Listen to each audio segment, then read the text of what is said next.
На денот на трудот, на 1 мај, денеска се собравте, значи Конфедерацијата на независниот синдикат на Република Македонија и уште 3 граѓански здруженија со цел промена на законот за работнички односи и промена на законот за извршување.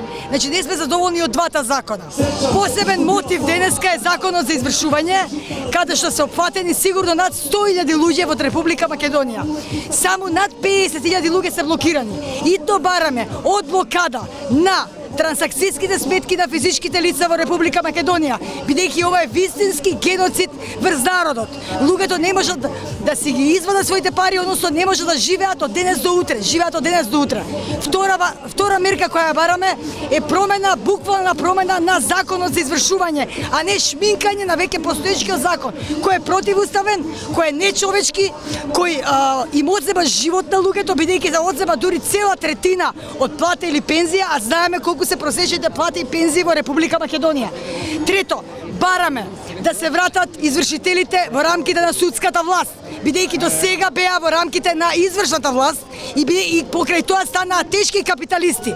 Овде сме да го означиме почетокот на класната борба, да ја потенцираме класната борба, бидејќи да вистина се создадоа големи класни разлики. Од една страна вистински пребогати капиталисти, од друга страна огромна бројка на луѓе сиромашни, екстремно сиромашни, под прагот на европска сиромаштва и стандард.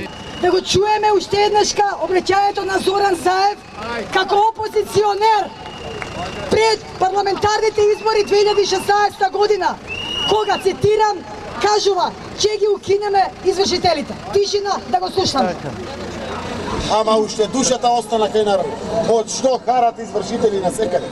Нема, ќе ги укинеме. Сите овие огромни такси на извршителите, ќе ги укинеме. Нема да биде можно по 11 декември компензацијата за извршена извршителска работа да биде 5 до 7 пати поголема од сумата која треба да биде извршена. Судските трошоци и такси нема да бидат и не смеат да бидат повеќе од 20% од вредноста на вкупниот сплат.